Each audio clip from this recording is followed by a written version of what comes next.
2 hari sebelum ulang tahunnya, Jokowi mendapat kado spesial. Roy Suryo dan Dr. Tiva Fauzia-Tiasuma atau Dr. Tiva, dua figur yang selama ini sangat gigih mempersoalkan keaslian ijazahnya, ditangkap oleh penyidik Polda Metro Jaya.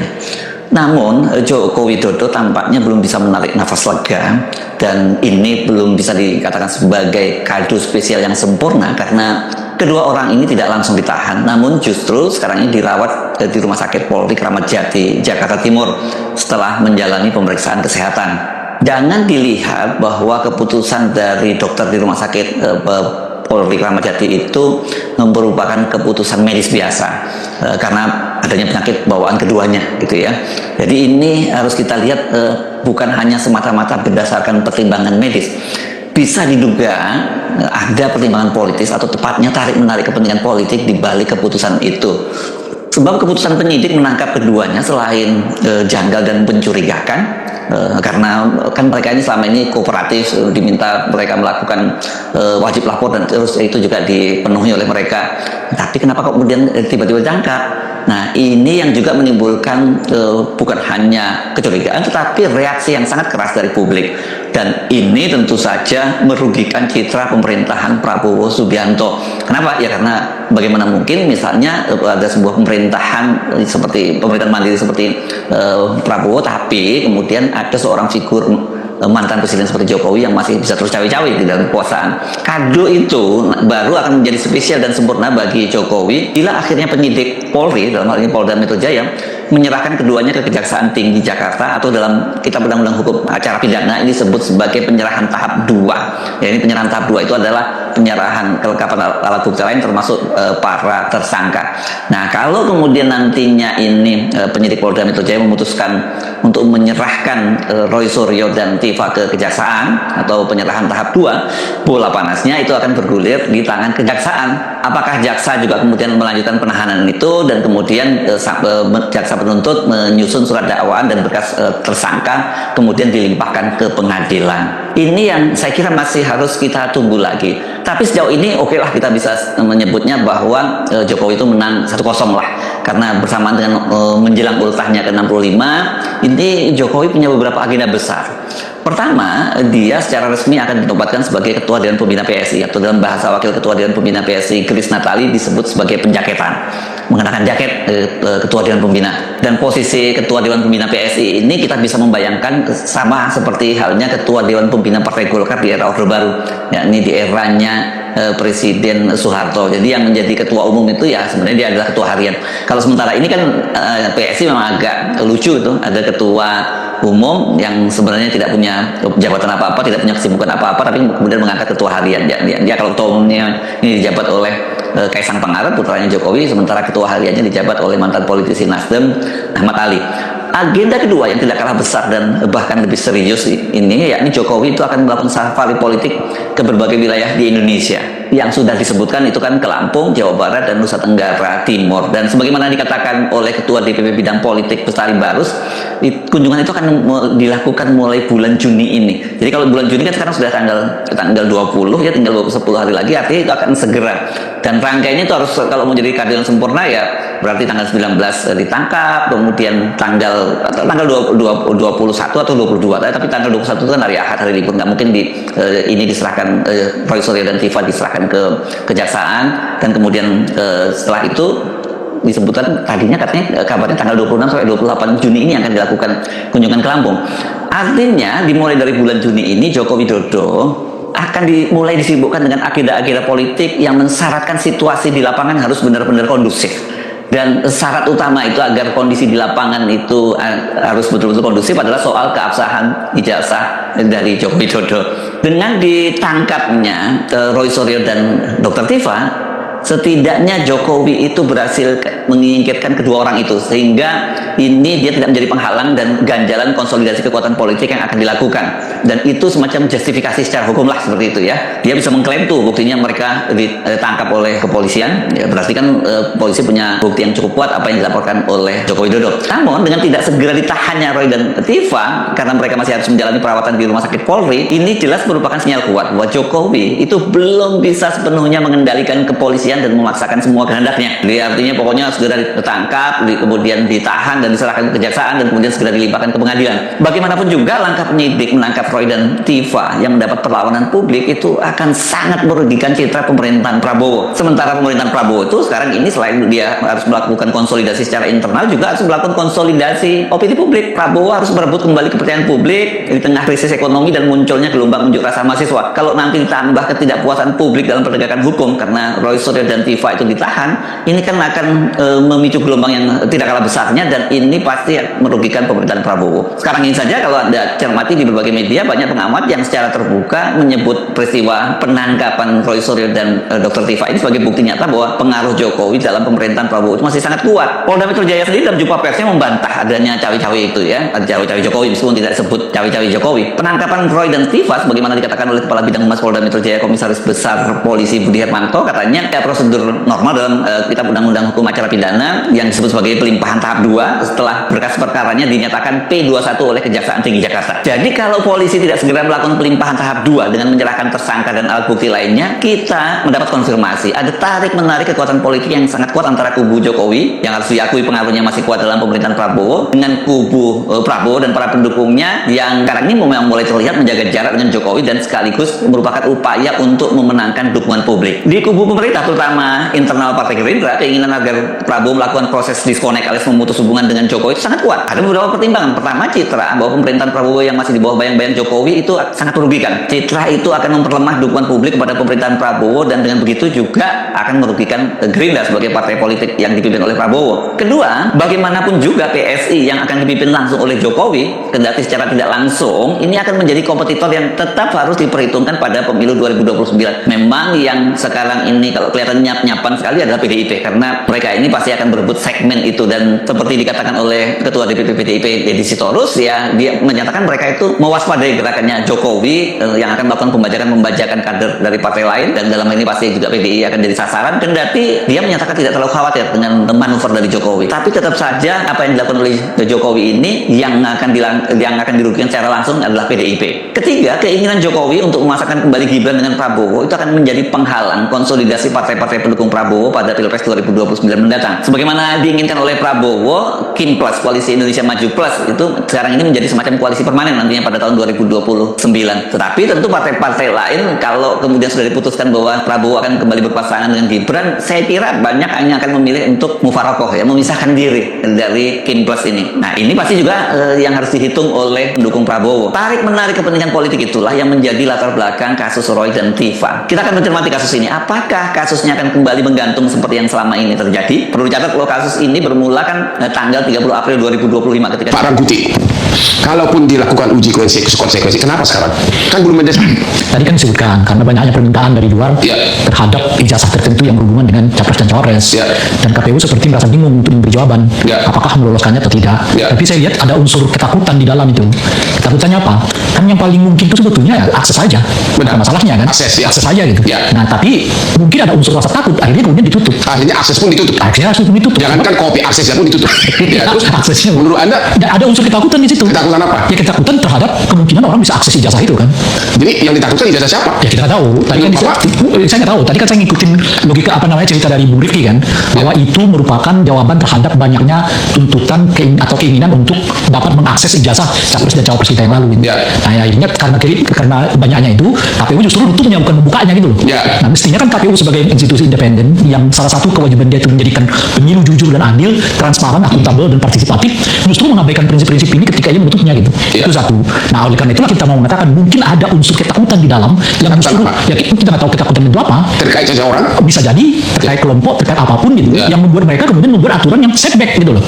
Meskipun ini bukan kali pertama. Jadi menurut Anda tindakan ketua KPU benar-benar tidak bertanggung jawab? Ya, kalau konteksnya ke demokrasi, ya. Dari segi sistematika kewenangan? Juga ya, karena tadi misalnya kalau membatasi hak warga negara untuk mendapatkan informasi terhadap pejabat negara, Ya. levelnya itu bukan di SK. Ya.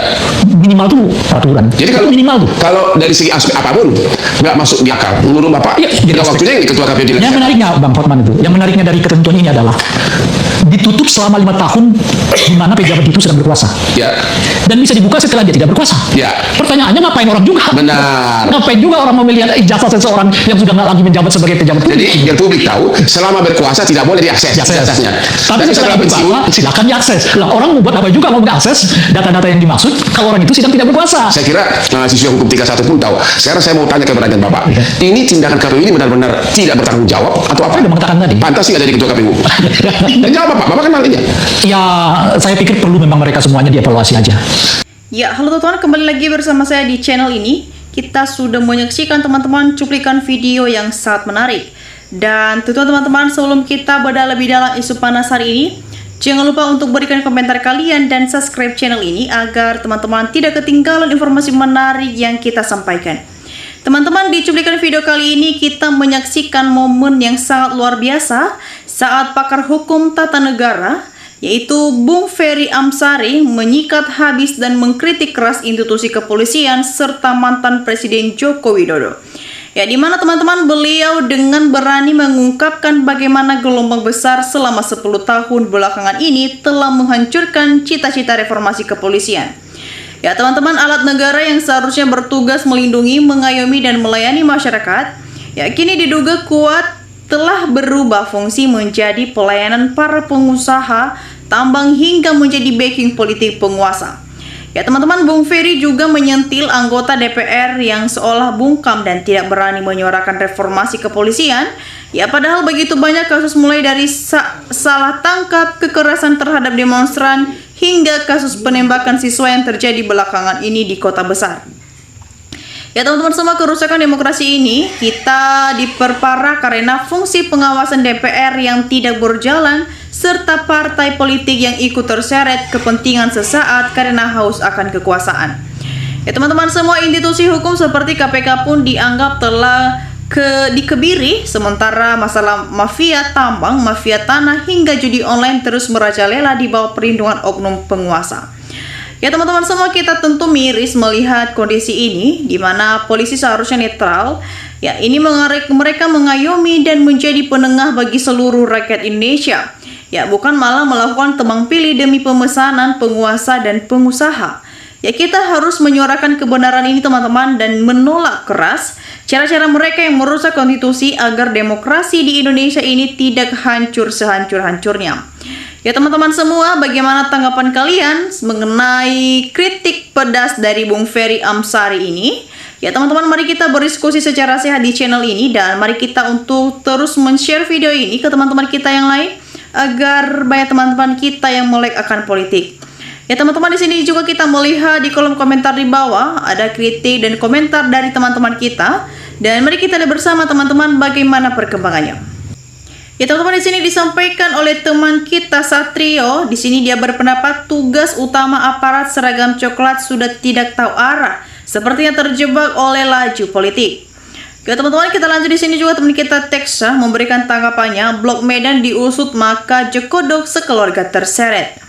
Ya teman-teman, Andi Pilang memberikan tanggapannya. Pak Amsari, anggota DPR itu cuma cari uang memperkaya diri sehingga buat hati polisi sudah jelas salah jalan. Ya teman-teman, kita lanjut. Umbar memberikan tanggapannya. Ya sumpah kami bingung. Polisi ini banyak bajingan daripada yang benar amanah. 2% yang amanah berarti yang lainnya harus dipecat dan diproses hukum. Ya teman-teman, kita lanjut di sini juga teman kita Suwandi yang memberikan tanggapannya. Waktu jadi polisi pakai uang sogok, maka jangan harap polisi tersebut akan baik. Teman-teman, kita lanjut di sini juga teman kita Aji Sopa memberikan tanggapannya. Di Sumsel nanya Pak polisi membackingi pengusaha yang merampas tanah rakyat, mengusir rakyat korban dari mafia tanah. Kami rakyat tak bisa apa-apa, kami mempertahankan malah kami ditangkap. Ya teman-teman, kita lanjut di sini juga teman kita Jaen Larifin memberikan tanggapannya. Ya di sini dia berpendapat teman-teman, mantap Pak Ferry Amsari, perkataannya amat konsisten. Fikirkan emang ridhonya Ilahi Edili Jawa Mulyono supaya adem ayem rakyat Indonesia. Ya teman-teman, kita lanjut di sini. Coba kita Maulana memberikan tanggapannya. 58 mana mau tahu kepala udah dibungkus karung bansos, yang ada malah cari kantor untuk membela junjungannya. Ya teman-teman, kita lanjut. Ardi Suprato memberikan tanggapannya. Selama Mukidi kuasa petinggi-petinggi polisi banyak yang jadi penjilat-penjilatnya. Solusinya reformasi total di tubuh kepolisian dan buang orang-orang dekat Mukidi yang ada di pemerintahan. Usut, tangkap, dan penjarakan, baru negara aman. Ya teman-teman, kita lanjut di sini juga. Teman kita Iputu memberikan tanggapannya. Betul kata Feyabari, bilang polisi tidak mengayomi rakyat tapi mengayomi perusahaan dan berbisnis BBM dan banyak lagi bisnis polisi. Ya teman-teman, kita lanjut di sini juga. Teman kita Supriyanto memberikan tanggapannya. Sebagai rakyat Sigit ini, selama ini kepolisian apa sih prestasinya? Lihat Klemar Klener 11-12 sama Mulyono Klemar mangan lemper. Ya teman-teman, kita lanjut di sini juga. Teman kita Sugianto memberikan tanggapannya. Makasih Pak Amsari, Bapak udah mewakili perasaan saya. Saya sudah bertahun-tahun saya rasakan, tapi saya takut mengatakannya. Saya udah sering dirugikan oknum polisi. Ya teman-teman, kita lanjut di sini juga. Teman kita Erik Fernando memberikan tanggapannya. Sesuai kenyataan, gak ada yang peduli, apalagi DPR diam, padahal tugasnya mengawasi jalannya pemerintahan. Ya teman-teman, kita lanjut di sini juga. Kita Nyoman Saparta memberikan tanggapannya. Ya Tuhan, gaji sudah dapat, coba tengok bawahan, banyak rakyat berlunta-lunta tuh cari makannya. Ya Tuhan, sadarkanlah orang-orang yang rakus dengan jabatan kekuasaan, koruptor, biar cot kena azab. Ya teman-teman, kita lanjut. Hadi memberikan tanggapannya. Memang begitu adanya polisi kita, walaupun ada yang baik tapi banyak bobroknya. Betul kata Pak Ferry, maju terus Pak Ferry. Ya teman-teman, kita lanjut di sini juga. Teman kita Abra Toha memberikan tanggapannya. Kasus polisi memeras tamu di negara lain yang terjadi di Jakarta adalah bukti Polri sedang tidak baik-baik saja. Sangat memalukan dan sudah merobek-robek harga diri bangsa Indonesia sejak reformasi polisi berupa independen, memperbaiki diri, tapi 10 tahun terakhir dirusak oleh kekuasaan. Ya teman-teman, kita lanjut di sini juga. Teman kita Waspodo memberikan tanggapannya. Reformasi Juli 2, kalau cuman reformasi kepolisian, nggak bisa, harus reformasi seluruh ASN, ganti rezim secepatnya. Backing politik, backing maling, backing koruptor. Ya teman-teman, kita lanjut di sini juga. Teman kita Hendra memberikan tanggapannya. Pak Presiden Prabowo, Bapak berkuasa di NKRI, orang nomor 1 pembuktian Pak Presiden Prabowo rakyat. Ya teman-teman, kita lanjut di sini juga. Teman kita Karyono memberikan tanggapannya. Seharusnya polisi itu berhenti menurut apa kehendak Jokowi, karena Jokowi itu sudah sama seperti rakyat yang lain. Teman-teman, kita lanjut. Bambang Sartono memberikan tanggapannya. Ganti Kapolri kalau ingat Kapolri menjadi lebih baik. Angkat Kapolri yang punya jiwa pengabdian pada negara bangsa, bukan Kapolri yang mengabdi para atasan dan jabatan. Ya teman-teman, bagaimana tanggapan kalian mengenai isu polemik ini dan tanggapan teman-teman kita? Jangan lupa teman-teman untuk berikan opini cara kalian di kolom komentar di bawah. Dan mari kita teman-teman untuk berdiskusi secara sehat di channel ini. Dan demikian saja teman-teman untuk cuplikan dan pembahasan kita kali ini. Jangan lupa saksikan video berikutnya yang tak kalah menarik. Salam NKRI, harga mati.